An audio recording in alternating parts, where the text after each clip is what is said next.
All right.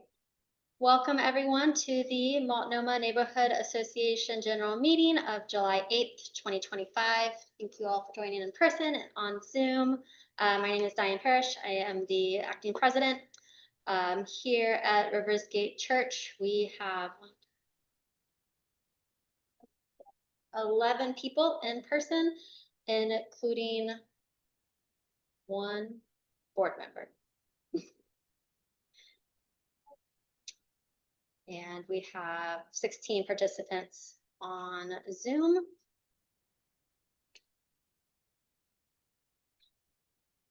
Some of the Zoom participants are also in the meeting, of course, but I'm checking board members. So far, we have Peter. We only have 3 board members present, so we do not have quorum.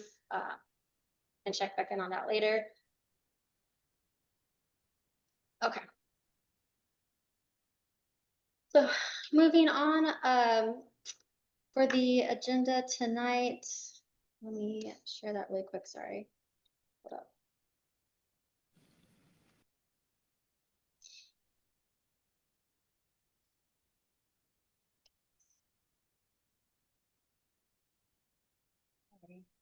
Internet is really slow. Okay, well, I assume that you guys have all seen the agenda. It's in the meeting folder.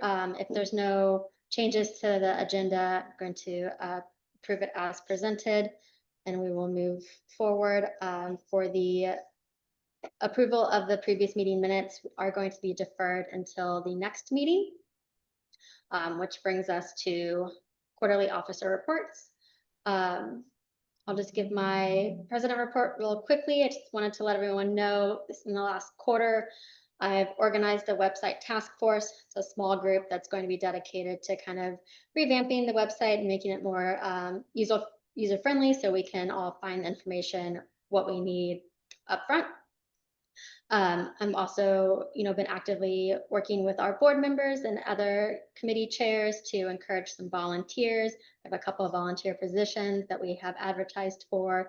We're looking to fill, and we'll be spending the rest of the summer helping with all of the upcoming events and working on getting a volunteer platform in place, as well as restarting the governance committee.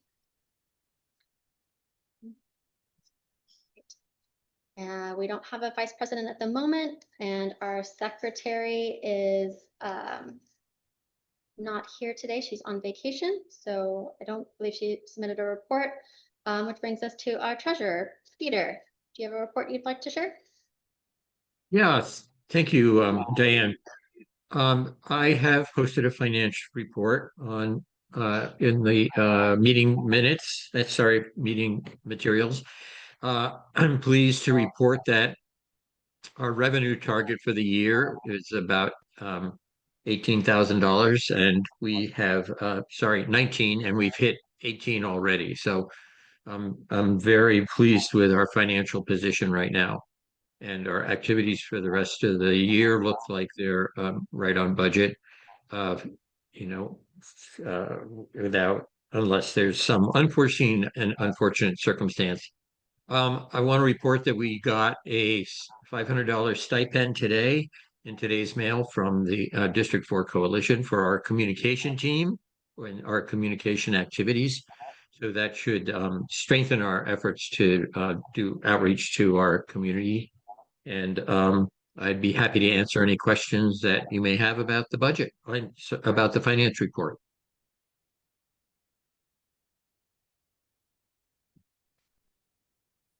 One more thing, there is, as you know, I've been working on building operating reserves in case of emergencies, and our annual basic overhead expenses have increased over the last year from about $1,400 to $2,100. But our operating reserves are at about $1,400, which means we've covered about 2/3 of next year's operating expenses already. So thank you all if there are no questions. Well, actually, this is Will. I have one question. How dependent are we on contributions from members and others as against grants and other forms of revenue? Compared to budget? But just compared in general, where do we get our money from? Should we be making an aggressive appeal for contributions? Or are we Well, primarily funded by grants and government? Government? So out of the 17,000 that we've raised so far this year, 2,000, about 2,100 has come from individual donations. And it'll take me a while to find out what we budgeted for that. We did have a nice individual donations are budgeted at 4,250. So we're about halfway there and halfway through the year. So we've had a couple of nice windfalls on the street mural project. Alicia reported last month that Sherwin-Williams donated all the paint and painting supplies. And also we enlisted sponsorships from from 8 businesses around the village, all of which have sponsored a figure, a character in the street mural. So, the puppy reading a book is now sponsored by Annie Blooms. And the bunny playing a guitar is sponsored by Paradise Guitars. So we looked for places where businesses aligned with the goofy little characters on our street mural, and we secured sponsorships for all of those figures. That was super cool. Great, thank you. Yep. So then for the street mural project, are we good with the funds to complete that project? With Yeah, the I think sponsorships and so. donations? I think so. We will still be we're going to have a more robust volunteer sign-in project this year, and that will include an ask for donations to support our work. So I expect some more donations to come in from on painting day, and but we are I think we've already more than covered our costs. Excellent. That's good to hear. Thank you. All right. Okay, we're a few minutes ahead of schedule, so if there's any questions for Peter or for myself on the officer reports, use the chat or raise your hand. Otherwise, we'll move on. Okay, so for main focus of our meeting tonight, we have a couple of guest speakers here with us from the Portland Bureau of Planning and Sustainability. They're going to present the Affordable Housing Opportunity Project with a focus on the Sears Armory Site. And so they'll present that, and then we'll open it up for Q&A. So we have right here is Rachel Hoyt. She's the supervising planner. And then Hector Rodriguez-Ruiz is the East Portland liaison planner. He's in person, but he's also on the Zoom, so you guys can see him because he's just off camera. So I will let you guys take it away. Perfect, thank you. I'm going to get started. So Hector is going to run through the presentation, and then we'll both be available for questions. And screen share should be enabled.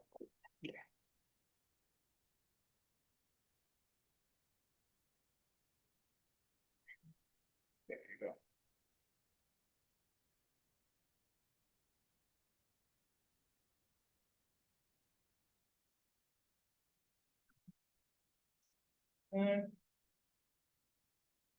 Yeah. Okay, there we go. Well, thank you, everyone. Again, my name is Hector Rodriguez. My preferred pronouns are him. Today, we're going to talk about the Affordable Housing Opportunity Project. This is a small project. Also, the team is pretty small. It's Rachel, myself, and Bill Cunningham. Many of you have been in communication with him. He's on vacation with family, so hopefully he will have a great time. And again, thank you for having us here in this beautiful day. We decided to come in person because I think the interaction will be better. And we have a short presentation. We want to make sure of the project overview, in general, what it is. We also want to focus a little bit more on the Sears Armory site, which is like one of the sites with most concern in the community. And we're gonna have some space for question and answers. So what is the AHOP? It's the Affordable Housing Opportunity Project, for short. This is part of one of the strategy of the housing production strategy that was adopted in 2024. More specifically is AHOP. This project built up on previous effort that the city did as the expanding opportunity for affordable housing 1 and 2. But previously, we worked with faith-based organizations who own land but wanted to provide affordable housing. The difference now with AHOP is that AHOP is focusing on working with nonprofit developers and public agencies that own property to support or preserve affordable housing, also to address like non-conforming situations that may represent a barrier for these providers to continue with services and affordable housing. A little bit about the project is like these sites were selected by an equity measure. We wanted to make sure that the ownership of the sites were owned by the public agency or by a nonprofit and developer, just to ensure that we have that relationship there. We also wanted to make sure that the sites were located in areas where service is accessible. We all know that affordable housing doesn't mean like just only a affordable place to live, but also having the resources and amenities close to the people that we want to serve. Again, AHOP is not a citywide rezoning project. It was like very targeted areas, and again, for properties that were owned by nonprofits or public agencies. We didn't want to go further like speculations or what can happen to the site. We wanted to make sure that these are feasible sites. So right now on the project, we are on the discussion draft and the public engagement phase. So by discussion draft, what we mean is this is an early proposal of for the public to review. And in this review, public can put their input, comments, concerns. During this period of time, we send out a round of courtesy mailing through like traditional mail. We also have an AHOP a website and a map app. This is a tool that you can put an address and it will get you like which site is close to you and you can leave a direct comment. We also have an email address that we've been using. We held two information sessions in June 12 and June 18. And we have done a similar presentation like this through all neighborhoods and the coalition group by their request. So this is the distribution map. So here you can see is we have it by nonprofit, public agency, and non-conforming situation. Again, this is a citywide distribution map. Most of them were like non-conforming situation, and by non-conforming situation, we are working with providers who are doing housing services, affordable housing or community services, but they are out of compliance because the zoning haven't been updated or the situation have changed. So this will save a lot of money for them to create these changes. So a little bit for where we came from, the Sears Armory Site, just to make sure that everyone is like aware of the place we're talking. This is located in 2731 Southwest Multnomah Boulevard. This is a big site. It's actually owned by the city. The property size is about 3.66 acres. And it's close to the Multnomah Village Services. It's also in a mixed residential and commercial boulevard. And right now it's a zone EG2, which is an employee zoning.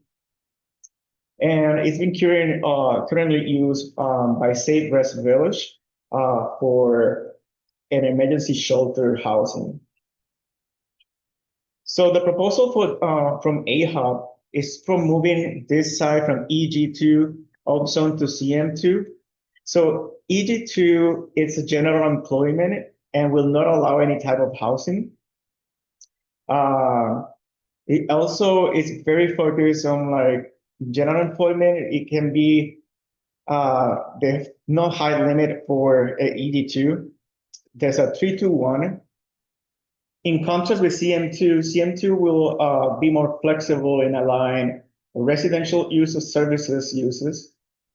Gas station and drive-throughs are prohibited.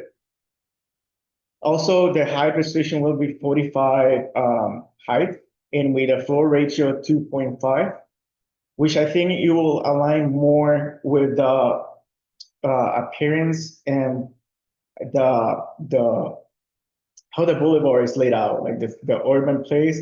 So it will be more in place as CM2 than having a big box like an EG2 will allow.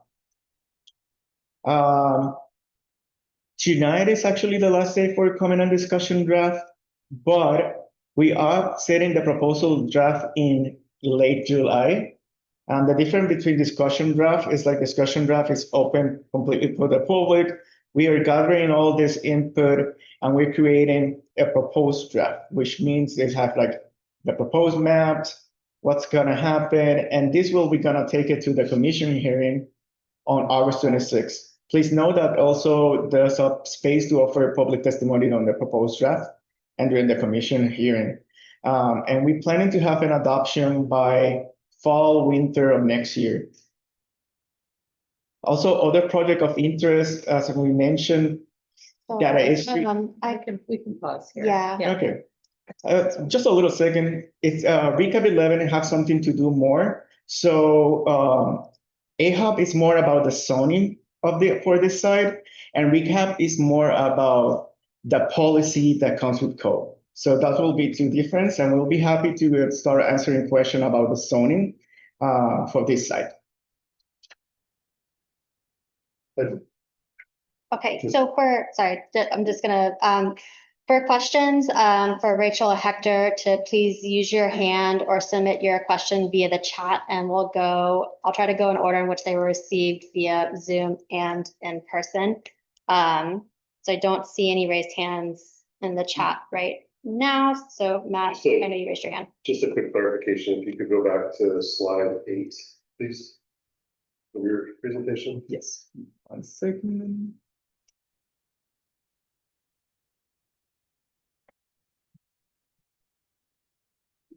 Wait. Next steps? Slide 8, so yes, this one here. Yes. Sorry, I can touch this one. That's all right. This is a little bit misleading because what it currently is now is EG2, but its history is an armory that was the Army base. And it is zoned and used for emergency management services. There is no plan currently, and there is no future plans to develop an office community space, a gas station, or any other of these listed on here. It wasn't my intention to be misleading. I am focusing on the technical aspect of what EG2 will be. Right. And this is where EG2 allows. So the site currently is for emergency. But this is what EG2 it's allowed. But specific to this site, there's nothing in here that says anything about it being used as emergency management. Well, that would fall under the category of community services, and there's nothing in the CM2 zoning that would preclude emergency management services from being in the CM2 zoning. So this was just a comparison between what there is now of EG2 and what a CM2 zoning would offer. But that's not a comparison of what this site actually is. Okay. You're just comparing a general EG2 site where you're actually presenting a suggestion for changing the zoning for this specific site, which is an armory that has been in the past and in history used as emergency management Has in the services. past, that's correct. That was formerly owned by FEMA. Yes. So for a little bit of more background on the site, so this site was used as an armory, and it was passed down to the city in 2011 as an emergency site. And due to the emergency housing order that we emergency had, housing. that's when on Noma Village, the rest village came in. My apologies. I didn't want to like mislead, but I assume people were like familiar with the history of the site. Okay, I want to come back to that, but we have a couple of questions in the chat. So the first one is, how will the new CM2 site be developed and who will develop it?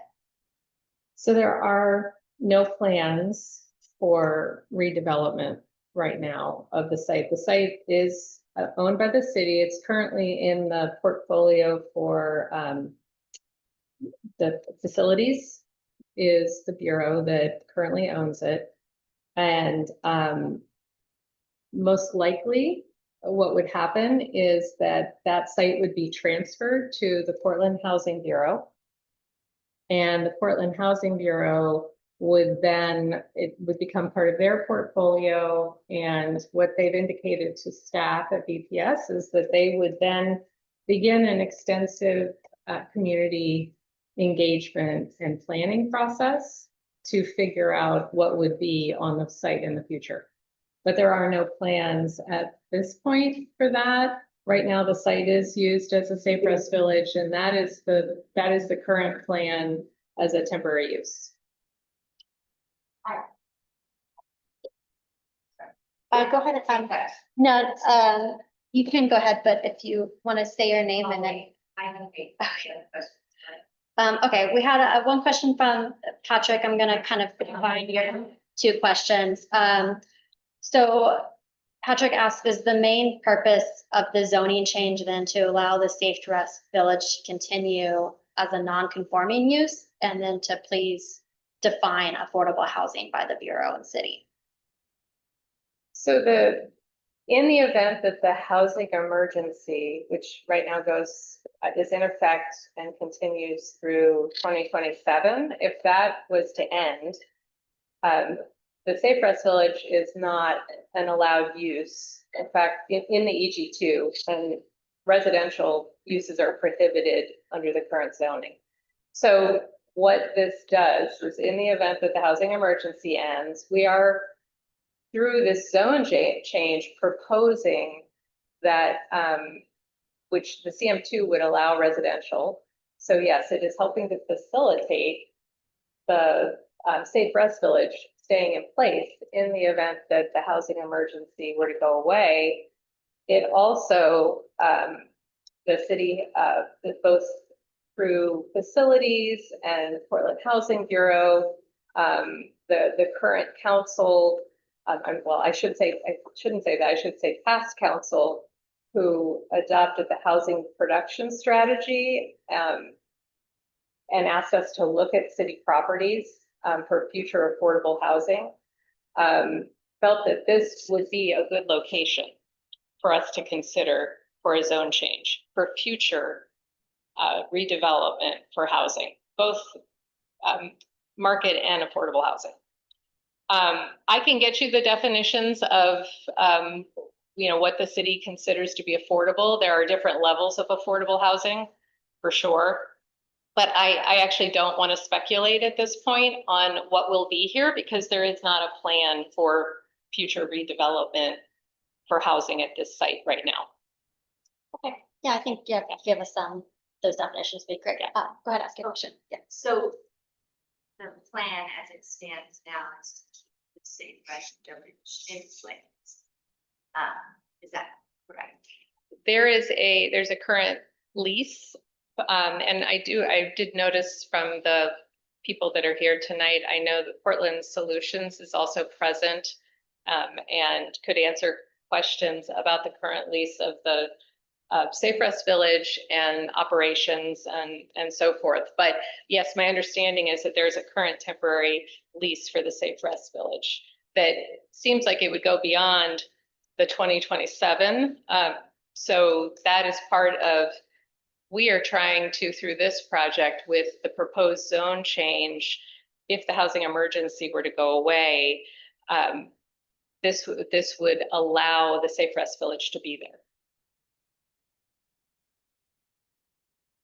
Hi, my name is, I know many of you. I'm the Community Engagement Coordinator for City Shelter Services. And just to add on to what Rachel was saying, we're not entirely certain what funding will look like for next year, and that will be the main determiner if the site remains there or not. And that remains the county level decision. Council level decision. We do have funding for this fiscal year through June 30th. However, what it looks like after that, we won't know until next year's budget session for the council and with the county and with the state. So we can't really say for sure for now how long the site will be there. But we don't have plans to close it this year. Yeah, let you follow. Sorry, one more question, and I don't even know if this is something that you guys can answer, but the neighbors were told that the Safe Rest Village would be running for 3 years, which is now up, but there was a lease through 2027. So I think I misspoke. I'm glad that Loudy spoke up because I'm Sure. yeah, I do know it's a temporary use, but that is the extent of my knowledge on that. Okay. Yes. Rachel, I can answer that question a little bit more. So Yeah, that site was originally developed. We started the Safe Rest Village initiative with funding provided by the Biden administration through the American Rescue Plan, which was funding guaranteed for 3 years. Now, we could say that the site will be, what we said at the time is the site will definitely be there for 3 years. After that, it's kind of up to city council if they want to continue to fund it or if we can find alternative funding sources for the shelter. This year, there were plenty of funding opportunities available for the program to continue, which is why it has. What we've always said is that we will guarantee we'll be here for 3 years, but what it looks like afterward, we're not entirely sure yet. And that's kind of going to be our answer for the near future is we're planning on being there. We have no plans of closing the shelter anytime soon, but it really just comes down to whether or not there's funding available for that.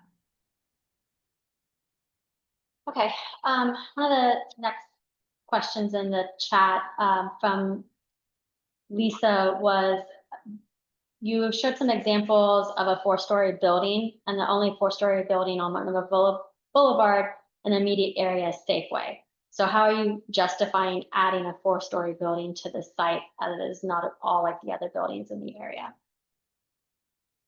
So that is an example, that comparison that we gave, that's what you can get up to in the CM2 commercial mixed use zoning. I think the comparison we were trying to make here in the EG2, there are no height limits. So there's an unlimited potential on what could happen there in maintaining the EG2 zoning. But that is the point, is that there is the plan to there with what it would remain as is emergency response site currently being temporary housing, which is fine, that falls under that requirement.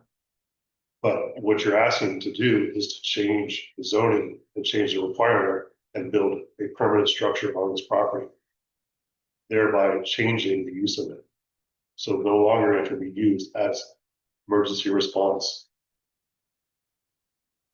So so I guess the one thing I would add there, there's not a plan for the future here at this site beyond what's happening there right now.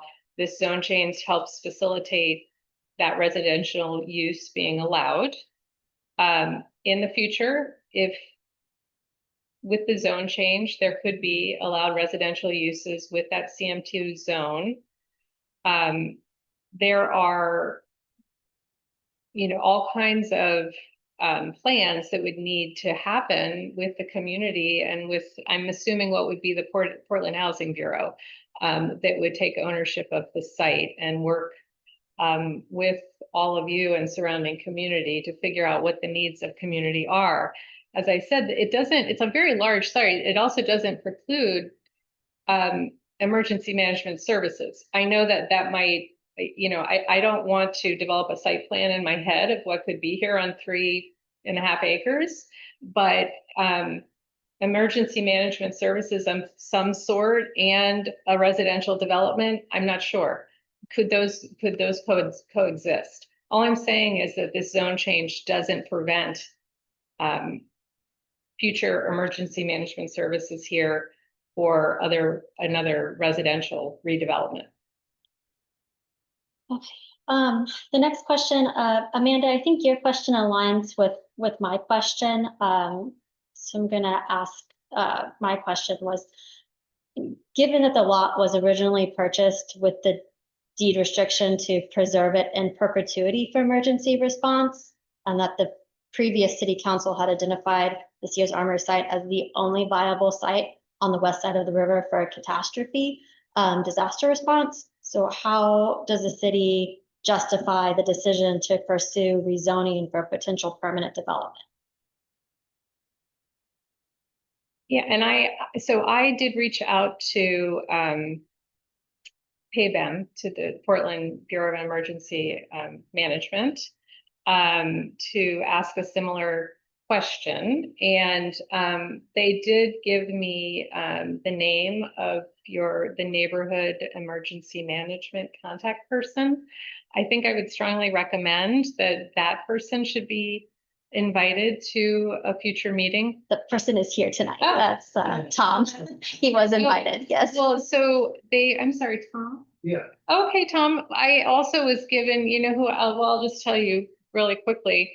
I was in contact with Jordan Weil he's deputy director at PABEM.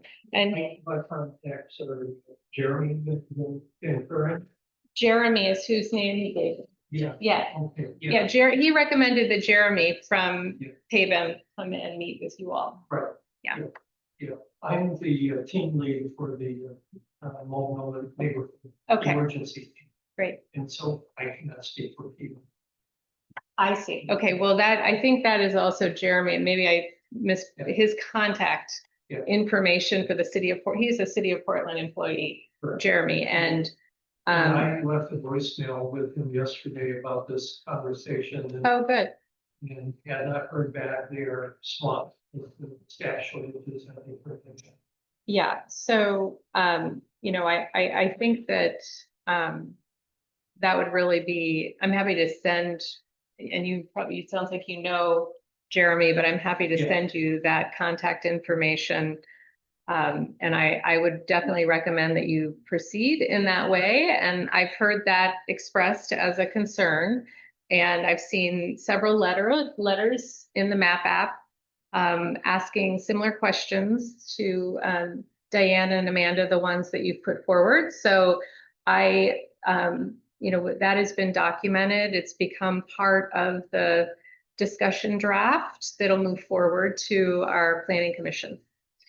So anything you take away from this meeting is that this community is concerned about the city's response to an emergency, not just something as large as an earthquake, but even in what recently we've seen in the ice storms, windstorms, and wildfires.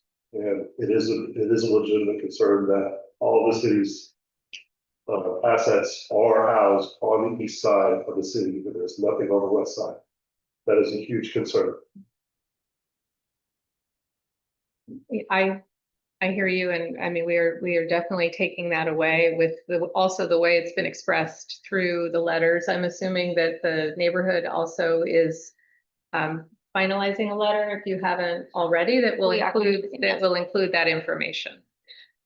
So yeah, I appreciate that.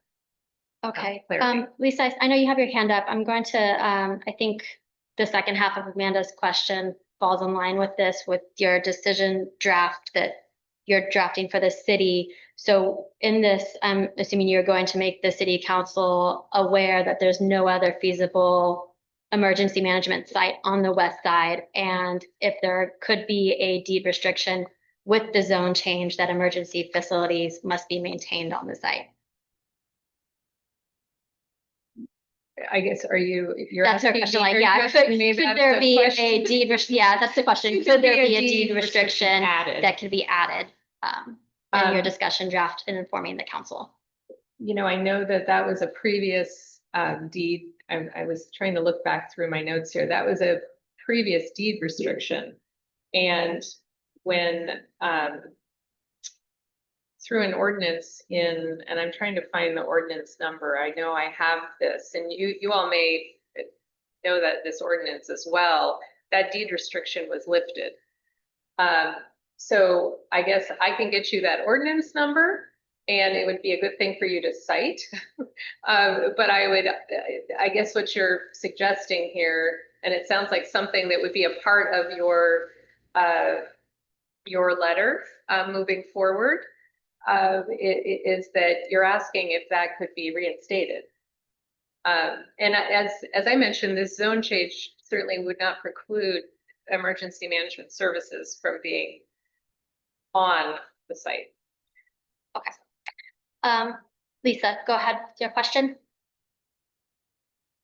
Yeah, so just so everyone understands, there's a few people at the meeting tonight that live adjacent to the site.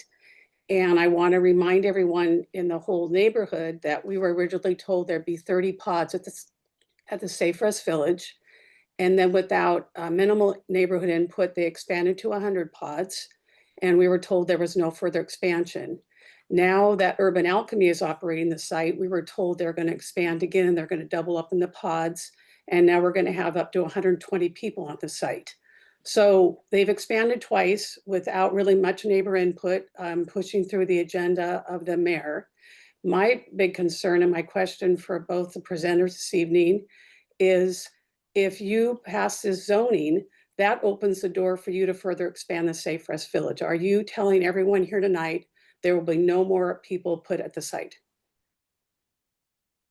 with this expansion? Loudy or the presenter, either one can answer. Lisa, I can't say for sure what the future's holding, but we don't have any plans to expand the site at this time. Okay, so I'm going to interrupt right there because I'm going to interrupt right there because you told me that back fall that you had no plans to expand, and now we're going to 120 people at the site. So I want to know if no plans, then no discussions, no meetings. There's nothing discussed about adding more bodies to the site. It's a yes or no answer. So what happened is the operator changed, and Urban Alchemy has a different policy on how many people they allow to stay in per pod as compared to Sunstone Way. So what I told you at the time was true, that we have no plans to add additional pods to the site, which we haven't done. Now that the operator has changed, they have a different policy on allowing couples to stay together, which can expand the number of bodies that are on the site. That is true. Okay, now we have a mayor's agenda that he wants to put day and night shelters and community services all over the city. So you're telling the neighborhood association that there will be no expansion into the building, no more pods or trailers brought in, and no more services or bodies put on the site. You're holding it at 120. Is that correct? As far as I know for now, Lisa, but I can't guarantee anything to you at this time But you Thank you so much, Lisa, but this conversation is focusing on the rezoning proposal. We can come back later on to your questions about expansion of the SRV. So if your question is about how this rezoning affects that, then please put it in the chat. Amanda, you may go next.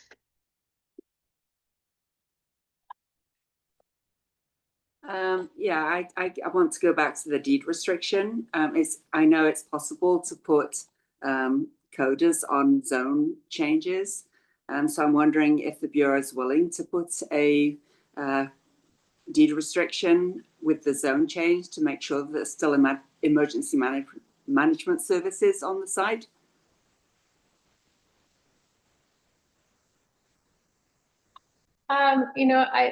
We can certainly take that to leadership.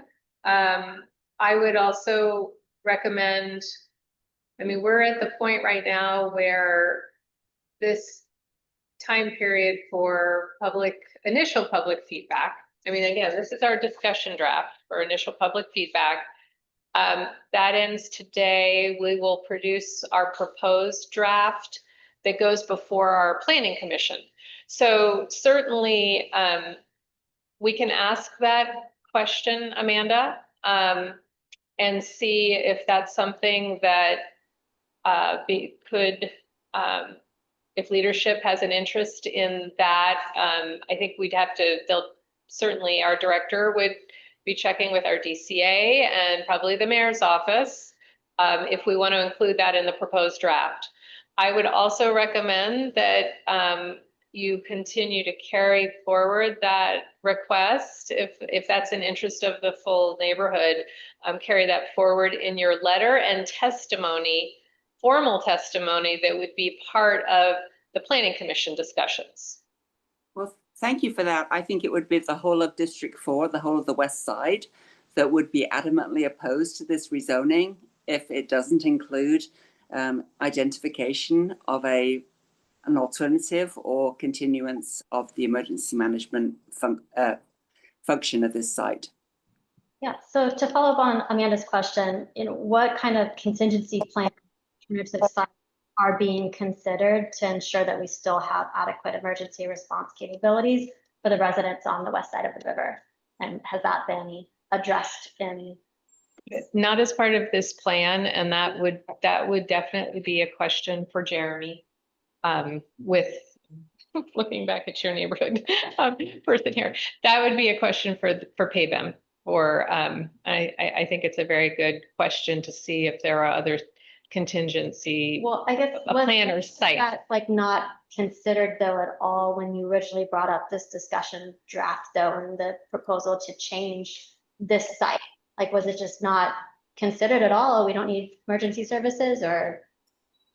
I don't think that was the conversation or discussion at all. This site was put forward as a publicly owned city property that could be a site for future affordable housing, which is also a priority of the city. So I think it's a balancing of priorities here. And so what can this site and should this site accommodate, I think is what I'm hearing you all say. And you've stated your concern of, this identifying this alternative function of the site, which I have documented, and I will take this back to my bureau and to my director and see what the thoughts are about including that in this current draft. Because that was a question that should come from us, that question should come from the planner to PBM. That shouldn't come from you. When you're creating this zoning draft, these are questions you should be asking, not us. Go ahead, Sanjara. Yeah. Ask a clarifying question. So I wasn't quite clear on your response to whether or not emergency services would be permitted under the new proposed zoning.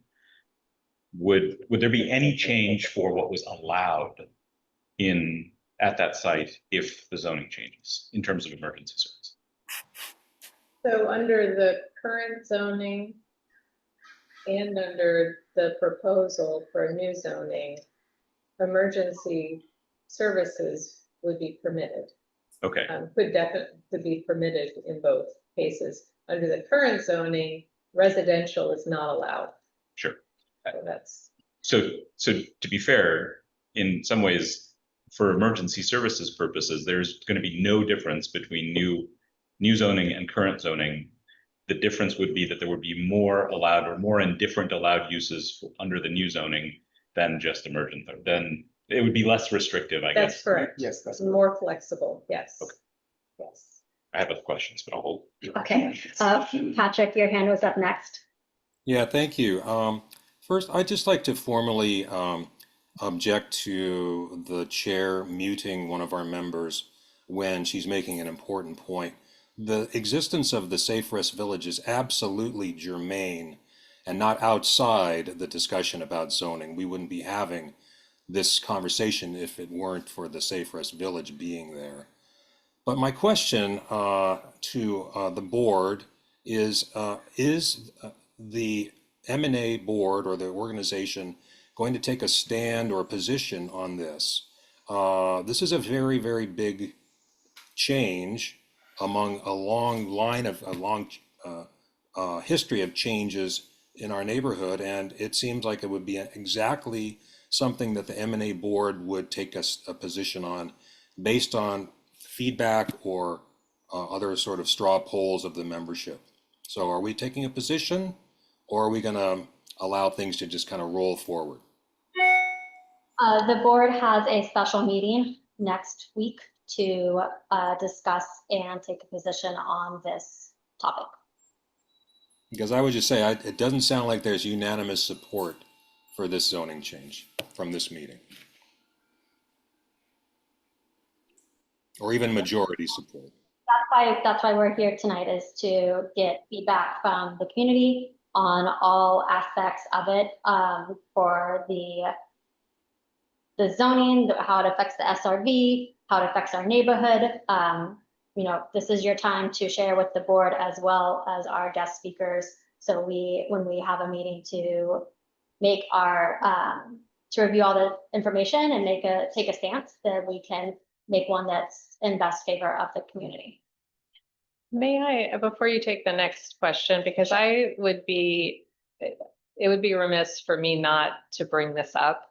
Diana, you asked me not to talk about another project, and I don't need to do that right now, but related to Lisa's question, there is another project right now that is open in a public discussion draft. It is this regulatory improvement project, which is also making a change for outdoor shelters. So it's related, it's relevant to your conversation tonight. So I just only want to flag, I don't need to talk about it with you all tonight, but I want to flag that I would like you all to take a look at the recap 11, and we can put at the end, maybe just put the slide up that gives you the link to that discussion draft and to that map app. It has its own map app. They have a slightly longer time frame right now for public feedback, but there is an outdoor shelter provision that changes the number of shelter units that you can have on the site. So I just need you to be aware of it because it's relevant to this conversation. So thank you for letting me say that. And I didn't want to muddy this conversation, but it's relevant to what you're all talking about here. And I don't want you all to lose an opportunity to comment on that other project. So and also to clarify, my only objection was that we had 5 hours notice of this, and I actually only got 1 hour notice. I was at work all day and did not check emails. And so I could not properly review all that information. It wasn't on the agenda. I couldn't inform anyone here tonight about it, which is why I was like, well, we need to have a more focused discussion on what's already on the agenda. However, you know, it is relevant from what little I've read about it. If there's time and the majority of people would like to discuss that, then it's possible we can add it towards the end of the agenda. And I would definitely welcome JP to add some of the information into the chat so people can access it as well. Thank you. Thank you. I really appreciate that. Okay. Frank, I believe you've had your hand up for a little while. Yeah, and I have a couple of questions that haven't really been addressed in the chat either. But you know, the first question is, so why CM2 and not an R zone like the neighboring properties? Well, those are good questions. Part of it is the proximity to the neighborhood center. Our comprehensive plan and documents this location adjacent to the Multnomah neighborhood center, the corridor of Multnomah. We have certain zones that work well with that proximity to our centers. So CM2 was the zoning that seemed appropriate and aligns with other. What does CM2 allow you to do that an R zone wouldn't? It gives you an opportunity for a stronger mix of uses.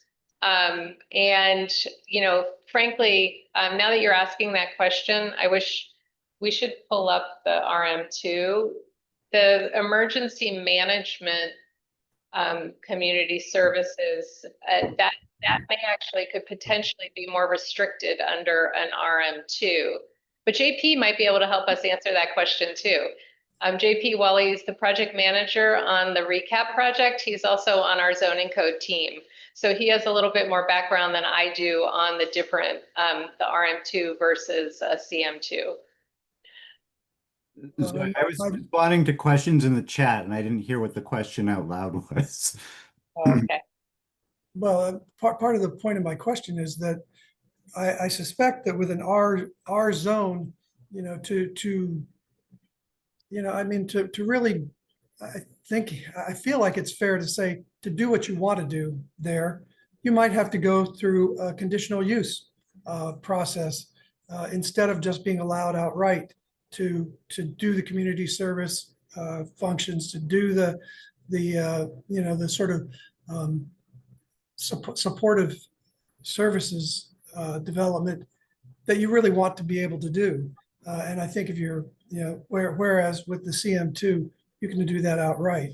I mean, I think that, you know, the city has been pretty famous at this point on this site doing whatever they want to do.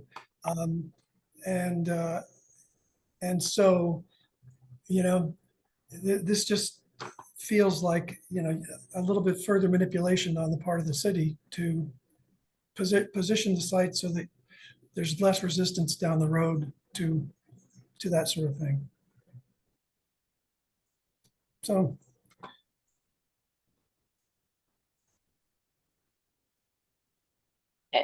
And you know, the only thing, Frank, just thank you for that comment. And the one other thing I can tell you is just to reiterate, but expand on what I had said, the RM2 zoning would require a, you know, a conditional use for what's happening on the site now. And which seems like a good thing. Okay, well, I'll pause there and you can go ahead and take some additional questions. Well, just to follow up on Frank's question, why are you not doing neighbors? A conditional use review? Well, so that's one of the things that the CM2 zoning just allows for more flexibility. We're trying to, a priority of housing our houseless is a city priority. And if it maintained a conditional use review requirement, it's additional cost to a use that, frankly, I guess we're suggesting through this proposal is needed right now. So, so you're saying that affordable housing wouldn't be allowed in an R zone? No, we weren't that's not what the question was to me about before. That wasn't about affordable housing. The question was about a conditional use for the existing Safe Rest Village. Okay, we're gonna move on to the next question. Lisa. So I just thank you, Frank, for your comments. And I just want to say, when I read the language of the rezoning, it allows for community services, day shelters, and night shelters. And it also allows for the expansion of the Safe Rest Village. We're at 120 people in a parking lot. I want everyone attending this meeting to know what this means. This means possibly filling the building at night with 50 or 100 people. It means 100, 200 more people in the neighborhood, and the adjacent neighbors are exhausted. We have a neighbor attending the meeting tonight that hasn't been sleeping from the screaming and yelling and all the problems. I have another neighbor who's contacted me that is up all night. She can't sleep. So if you don't live adjacent to the site, you have no idea what it's like. And we're asking for your support and empathy to say, we can't expand anymore, that we're done. We've done our share for the greater good, and that we can't let the city move forward again with yet another expansion.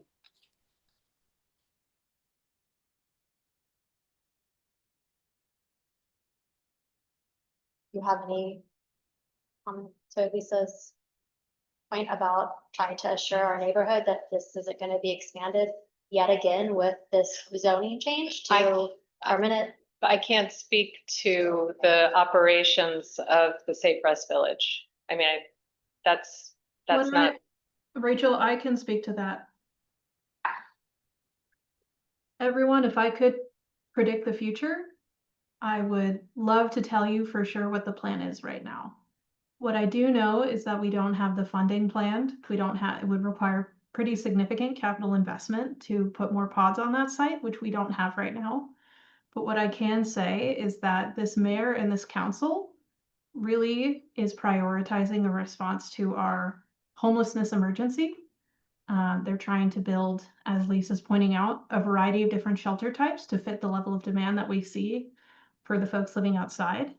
Now, if you want to advocate to your District 4 council members on what you'd like to see done with the site, I would encourage you to do so.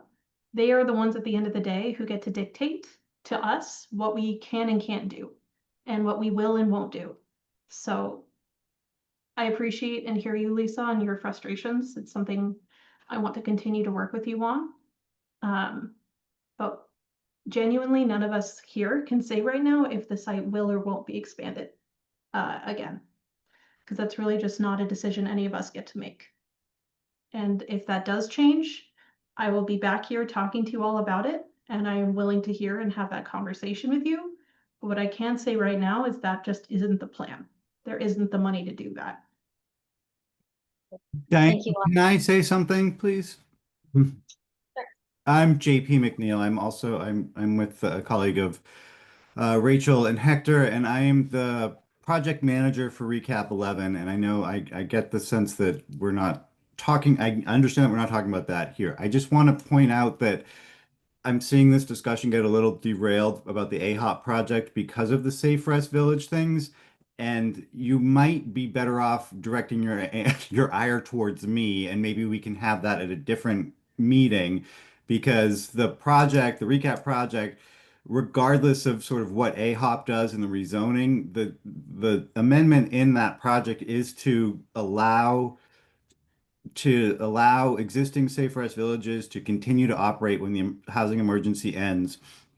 And then, as it's written right now, it would not to say it's going to expand, but it would allow for some sort of expansion.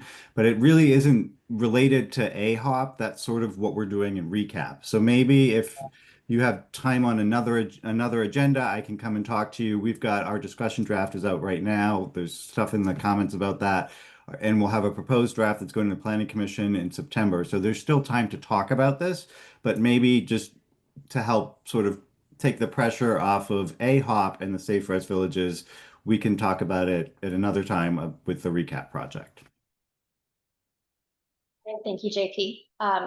Real quickly, and then we've got questions on the chat. The rezoning, though, if that is allowed to happen, then that allows the city to expand the Safe Rest Village or do anything that they want, really, with that property. So That's what about the rezoning. to respond to that, though, just as a response, and why I'm saying maybe direct your ire towards me, is because the directive that kind of came with recap to make the changes for the Safe Rest Villages, it's not just about this site, it's citywide, but it was to make sure that those were able to continue operating after the housing emergency. And the way that it's written, I wrote that assuming that with the assumption that this is going to be rezoned as CM2, so that would be allowed, and so the number of shelters could go up to 200 in the CM2 zone. However, we also have a carve out for industrial zone sites that are where it's generally not allowed or it's a conditional use. And had I been if this project wasn't happening and I'd been under the impression that this was going to remain EG2, I would have created a similar carve out for this site that allows it to continue existing. And the way it's written right now for the industrial zones, there isn't a cap at all. That's what it's to say is that we're trying to find a way to keep this happening regardless of the zone change, and we can talk about if there's a way to cap it or not through recap. But I think there's a, as Rachel said, the houselessness issue is not going away, and it's a big priority of the city leadership. And so it's something that regardless of whether this is rezoned for the purpose of maybe some future affordable housing, what's happening with the Safe Rest Village is a little bit off topic for this project AHOP. Okay, I'm moving on to the hands raised on Zoom. Will and Edith, you're up next. Okay, let me do a little context building here, because as far as I'm concerned, the elephant in the room, or the mammoth in the room, is the existence of the Safe Rest Village. Anything which increases the density or the number of people houseless in the neighborhood is an increased imposition on the homeowners and renters in the area who had no say in this. And there's a certain amount of anger and frustration that I don't live with you, but as some said one time, I feel your pain. But what we're really facing here is what's happening in this particular part of the neighborhood. If you take first, you're on Multnomah Boulevard, which is an urban collector, a neighborhood collector, where density is already built into the zones that exist right now. RM2 and the CE on the south side going east from 25th allow 4-story buildings. They allow greater density. It hasn't happened, but it could. So the CM2 allows 4-story buildings. It's consistent with what's already there along the collector. And that's one of the catches of being in a residential zone close to an urban corridor. There also is a change because of residential infill project as what happens in a residential zone. I live about 3 blocks away from a place which is an R5 zoned double lot with a single home, which is now being changed to 8 houses on the same lot crammed together in an R5 zone. There's a similar one happening on an R7 zone. So the residential zone does not mean single family dwellings like it used to. It's a different world with greater density. My main concern is I look at what is the effect on the Safe Rest Village and other services such as night shelters and so on of the zone change. And that comes down to 2 realities on the ground: under the emergency ordinance and after the emergency ordinance. Clearly, after the emergency ordinance, it's going to be more density allowed. While the emergency ordinance is going on, as I understand it, all these services and expansions that we're worried about could be allowed under the emergency ordinance. So effectively, the zone change has no practical effect under the emergency ordinance.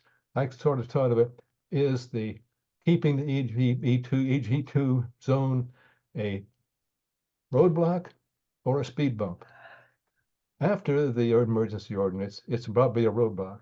But during the emergency ordinance, it's a speed bump. It doesn't really damage the density as of the increased presence of homeless in that area. Am I correct in that assumption?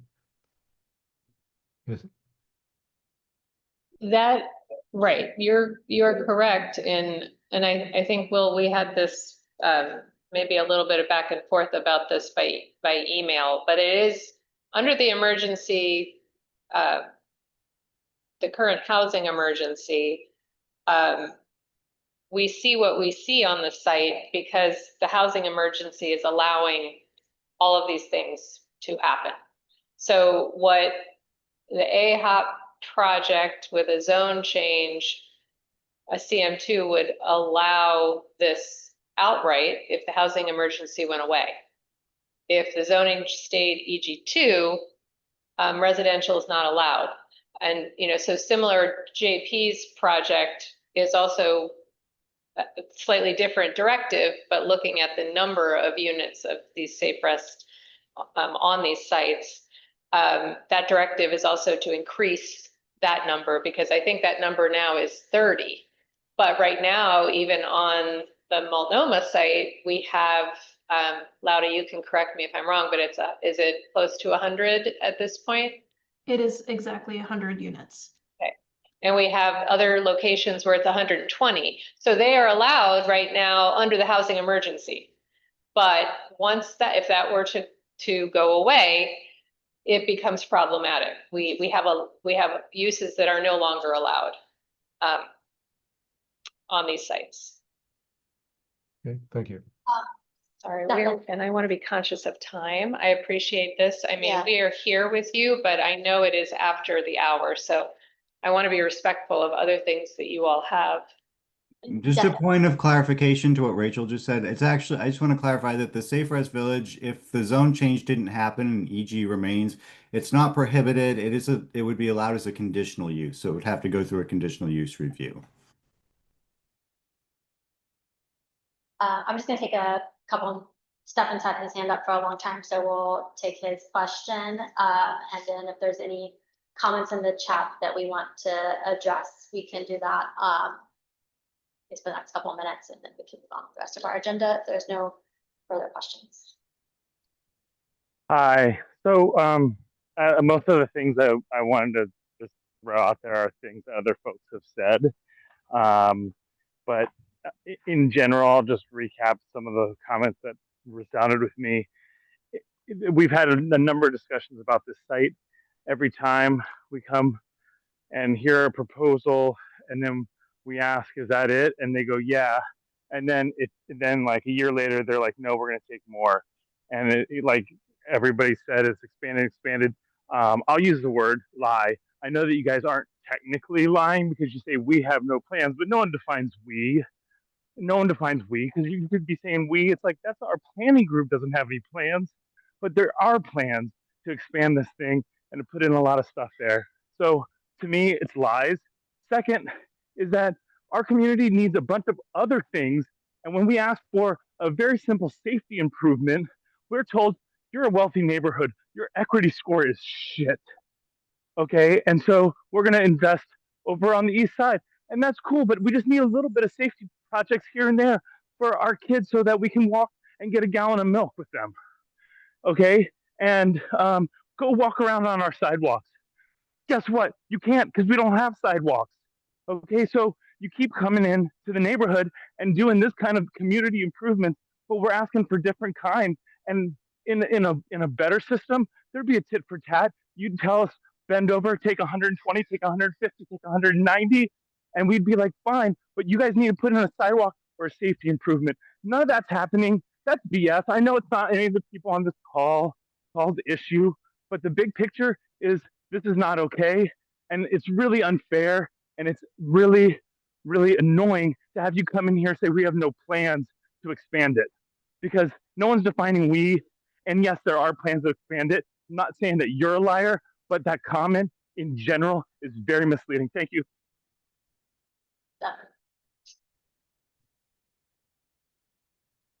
Just to clarify, when I say we, I'm defining city shelter services within Portland Solutions as a whole.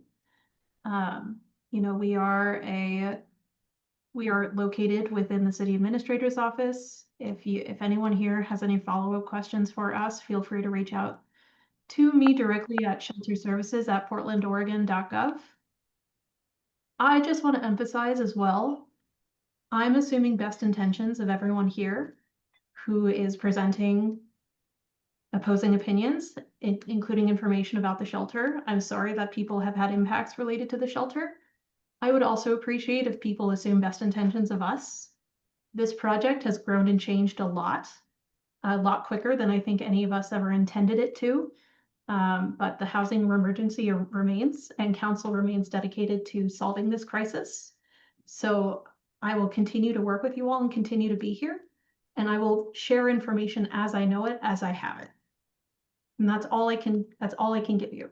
And I'm sorry that you have felt misled in the past. But I promise you that as soon as something changes, I let you all know as soon as I can. I would like to clarify on Stefan's response. That was a very emotional, excuse me, that was a very emotional response from Stefan. He is the chair of our transportation committee, and he has been working over the last 3+ years tirelessly on improving our transportation and infrastructure here in the community, and has just been hitting wall after wall after wall. And that is aside from the comments from the adjacent neighbors to the Safe Rest Village currently. So there are a lot of emotions running high right now. And but I will say there is a lot of truth to what Stefan has said. I wouldn't go so far as say lie, but to what Lottie and JP and what you have presented today, there's a lot of deception. And you can't say what the future foretells, but history tells it. We've been here before. We've been here several times. So I'll leave it at that, but if there's any other questions. Can I just share something? Just speaking as a neighbor who is directly behind the Safe Rest Village, it's not being managed correctly. We don't feel safe in our homes. I can't keep my windows open at night. People are having episodes, screaming and yelling, saying they're going to kill each other. There was a person who was running down the street naked. It's not being managed correctly. We don't feel safe. I just need everybody to hear that, because, and that is why we're opposing this zoning change, because we're just trying everything we can to make sure that it doesn't expand and get even more scary. There just isn't the help there that the residents of the SRV need. I know this isn't about the SRV, but it is, because this zoning change is going to allow it to expand. So we're just trying to say we don't want the zoning change in an effort to stop the expansion until it can be managed. It's a safety issue. We're just waiting for something to happen. And I want everybody to have a home. It's not about that. It is, we've given it 3 years and it's not safe. I just need that on the record as right next. Okay, I'm only going to allow 1 more minute for this topic, and then we're going to move on with our committee reports. Beth, is your question quick? Yes, I hope so. I am sorry I was late to the meeting tonight, so I didn't hear all of the discussion. Lottie and others, please don't say, I'm sorry you felt, because that's a non-apology apology. Please consider that people have real feelings, and fake apologies only make that worse. I wanted to know if anyone has addressed the Sears building and what is intended to do about that. Building is sick. It is not compliant according to several different laws, and I'm wondering if there has been any conversation about just destroying that building, as that's what should be done to it. That's my question. Thank you, Beth. Yeah, I guess I would ask Laudy if that's a conversation that's happening with the site managers and Portland Solutions. I am not familiar with what is happening with the building itself on the site right now. So currently, shelter staff do have offices in that building. They don't drink the water in that building. They can use the toilet in that building, and there is electricity and Wi-Fi. As you stated, Beth, the building isn't exactly the most structurally sound, so the long-term history of the long-term plan for the building, I don't know for sure. But considering the shelter is temporary, it's being used right now as an expanded place for staff to have offices. as well as a community gathering space for people staying in the shelter. Well, see, now you just added on something else that it is, other than just staff. Is there, there's no ADA accessibility. You say there's a ramp, but nobody can get upstairs. And there's just many problems with it. We know it's not earthquake proof. No one, there's no a lot one is going allowed on with it. I don't know how you all even managed to be comfortable in that building. No one is allowed upstairs. That is a good point. So currently the upstairs is not in use because of So if somebody needs to have ADA access, they're prohibited from doing so in that building. Thank you. I will pass on your feedback. Thank you, Beth. Okay, thank you everyone for your questions. I really appreciate the thoughtful discussion we had here tonight. Thank you to. Hi, I have a question. I have a comment, actually. Oh. I want you folks from the city to know, I personally, 2 weeks ago, was shocked to see a drug deal and drug use right in front of the facility. That's the Safe Rest Village. I want you to know that this thing is actually badly impacting this neighborhood, and now it's going to be expanded.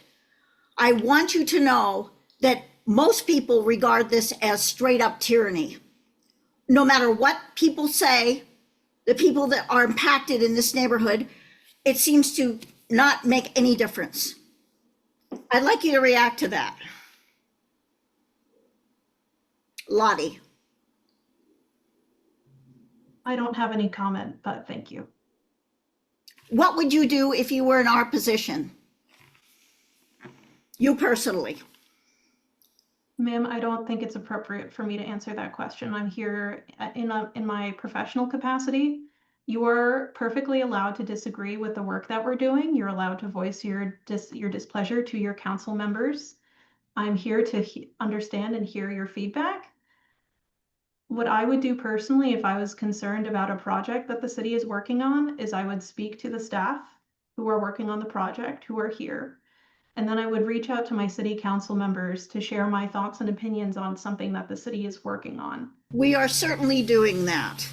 And again, where is the response, the appropriate response? This thing is right next to a school. How do you feel about that? Do you think that's an appropriate siting for a facility like this next to a school? We are locating shelters all across the city, ma'am. There is no perfect place for a shelter. I'm going to be 100% honest with that. The Southwest NATO Village shelter, for example, is located near 2 schools, and we have a great relationship with Correct. both. So, Correct. And the Willamette Center is directly across the street from a day camp. And I have personally, because I work in that area, have seen children having to go back and forth in front of people openly using drugs and selling drugs all day long. For voicing your, letting everyone here know about that concern. It's definitely been duly noted. We're going to move on with our agenda now. Thank you everyone for your comments again. So moving on with our committee reports, as we've mentioned in the previous meetings that to refer to the full reports for the details, and that we're going to use what time we have, maybe like 1 to 2 minutes. We don't have a lot of committee members present, but to give us a quick highlight on what they'd like to share for that. And do you mind if we may leave and let you do your business? And we really appreciate being here with you this evening and appreciate all of. I have one thing for you. Let me just go ahead and call on Will. If you want to go ahead and give your equity and communications reports, I'm going to step away and talk to Rachel for just a second. Thank you, Will. Okay, well, I will be brief, but I want to point out something about this conversation tonight is an equity conversation. What's fair play? Who gets heard at the table? What sort of people are not getting heard because they're not allowed to get heard is an equity issue. And my stance as an equity chair, and I think Beth as an equity co-chair, if you will, or president, would agree. Yes. We want everyone. I agree. Okay. We want everyone in this neighborhood to feel like they can come to a meeting, come to this affair, talk to our board, and be heard and respected, and we can take what action we can to meet your needs.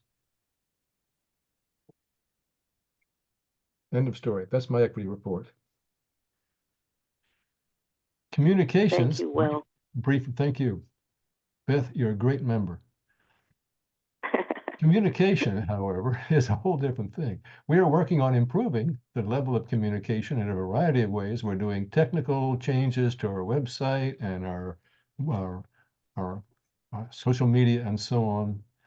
And we are looking for people to help that communications effort in a variety of ways. There are volunteer opportunities available on our website and other places. If you want to step up and help us run this organization, please let us know. You can go to contacts and say, I'd like to volunteer, and we certainly will find something for you to do. And we're continually trying to improve our communications in a variety of ways. That's the communications report. The rest of it's online. You can look at a written report. Thank you, Will. Stefan, still on? Do you have any updates for transportation you'd like to share? Hi, yeah, I am about to do bedtime, but just real quick, I'm still working on trying to get a permit for the 35th and Falcon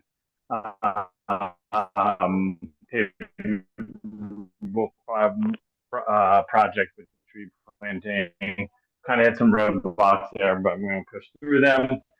The other thing is I'm going to start trying to recruit anybody who has any interest in the slog of transportation advocacy to contact me because I could use a hand. That's all.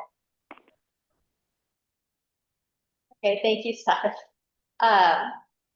Sandro, have a report.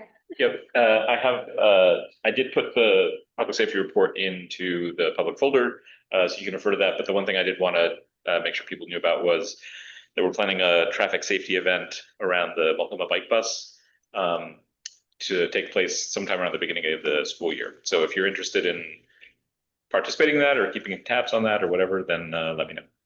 Thanks. Thank you. Beth, do you have anything to highlight for District 4 Coalition? My report is in the folder, so for time's sake, that's all. Okay, thank you, Beth. I don't see any of our other committee chairs online, but Peter, do you want to give a quick plug for your community for painting? Yeah, you bet. I know Pam is not available to report on community events this evening, but I want to remind you all, if you remember the weather a few Saturdays ago, that we had to reschedule our street mural repainting, refresh project. That day is now 10 days out, Saturday, July 19th. It's going to be a super fun project, as it was 2 years ago in 2023 when we first painted the mural. This year there will be. Let me remind you that the theme for the mural is what's called a mola. It's an indigenous fabric art form, and this year there will be a little museum with some examples of mola creations and a little art table for people to color some mola images and other topics.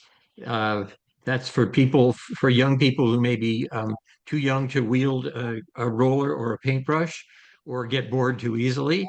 And also we'll have the return of the button making table. There'll be plenty of snacks. Multnomah Net is going to have a booth and continue their outreach efforts to educate neighbors about household emergency preparedness. We're happy and eager to have them at this year's event. And lunch will be provided by Taste Bud. Mark Duxtater is very excited about helping out neighborhood projects like this. We still we have room for more volunteers. We can take an unlimited number. I think in 2023, we had somewhere between 90 and 120 volunteers over the course of the day. You can paint, you can help us sign in volunteers. You can help manage the art table. There are lots of fun things to do.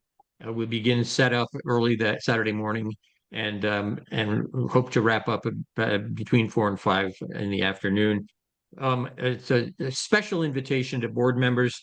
Just a reminder that this is probably the best opportunity of this summer to meet your neighbors and to learn about their interests, to find out more about their concerns, and to invite them to join us in the occasionally exciting work of managing the neighborhood association.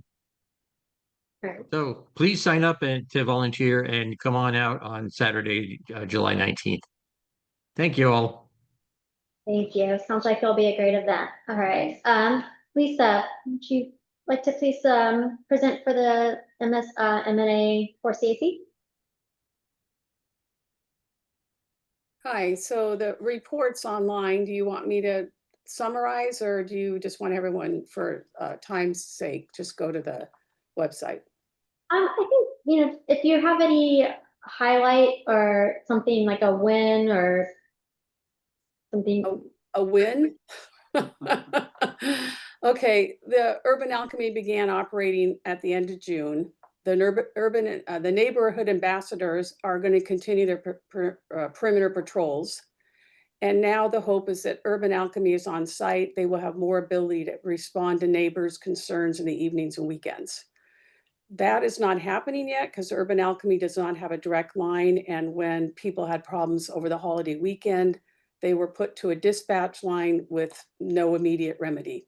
So I'm going to bring to our group next week, our meeting, and ask to have some sort of direct line set up with Urban Alchemy and adjacent neighbors so they can get remedy to the problems in real time. Yeah, they had specifically said last time that they did have a direct line.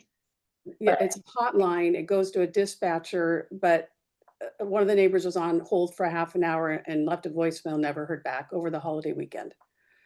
So with Sunstone, we had somebody answering right away, and we at least had someone trying to deal with the noise problems in real time. So we'll work on that. I don't want the neighbors to get discouraged yet. Urban Alchemy is new to the site, and so we have to work with them and figure this out. Okay.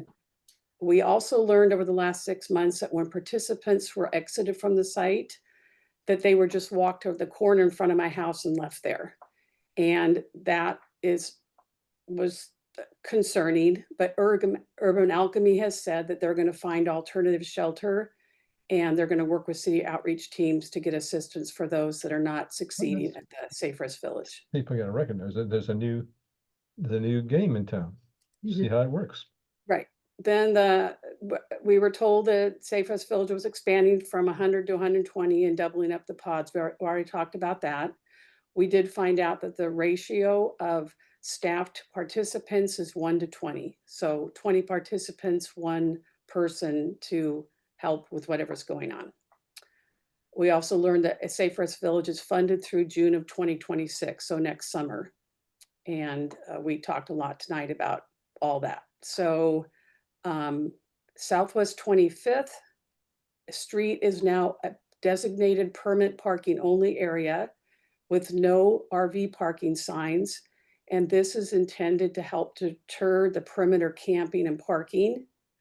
And the Urban Alchemy staff will park in that area, and they will help with reporting of any parking violations.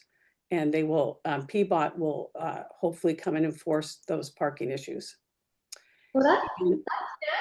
So that's good. And then I also wanted to say that Mary was one of the 4 of our group, and we are super grateful for her contribution to the CAC. Mary has accepted a position with Southwest Outreach. Southwest Outreach. And so she's stepping down, and there's now a vacancy on the CAC. There's 3 of us, Mark and Paloma, and Paloma's here tonight. And if anyone is feeling excited about hearing all the reporting about the Safe Rest Village, you can join our group and see if you want to dive into the hard work that goes on down at this end of the village. And I just wanted to thank Mary for all of her time and energy. Nice, It was that's nice. really That's nice to work with her, and she was a great colleague in all our efforts. And that's it. Thank you for your report, Lisa, and thank you, Mary, support of the CAC. And we are still accepting applications or letters of interest for that position. I think through Thursday, and then we'll review and appoint someone. Okay. I think that is it for committee reports. I know we're just a little over on time, so I will wrap this up quickly, I promise. I just wanted to plug a couple of events for the Spring Garden Park. They're all in Pam's report. I know they have a couple of picnics in the park, and then we have a movie in the park coming up on July 25th. That's a free event for anyone to attend. I would encourage everyone to come to that. And then moving on to announcements. So I just wanted to reiterate, I think we talked about this last time, that we do not have a land use committee. However, some of the board members, myself included, are working to make sure that those notifications that we receive are going to be included in the meeting folder for each monthly meeting, as well as we're working on updating the Google Drive folder for the land use specifically to put that information. So I just want to make sure everyone knows that that is where those are going to be housed until we have a land use committee, and to periodically take a look at that and see if anything comes up. Of course, we'll discuss anything in the meetings that are a big relevance to the entire neighborhood. And then our next meeting, we do not have a meeting in August, will be on September 9th. Hope everyone has a great summer. Thank you all for participating and for being here. We appreciate it. And, you can always email me if you have any questions. All right. It is 8:33 p.m. and the meeting for the Multnomah Neighborhood Association is now adjourned. Thank you all.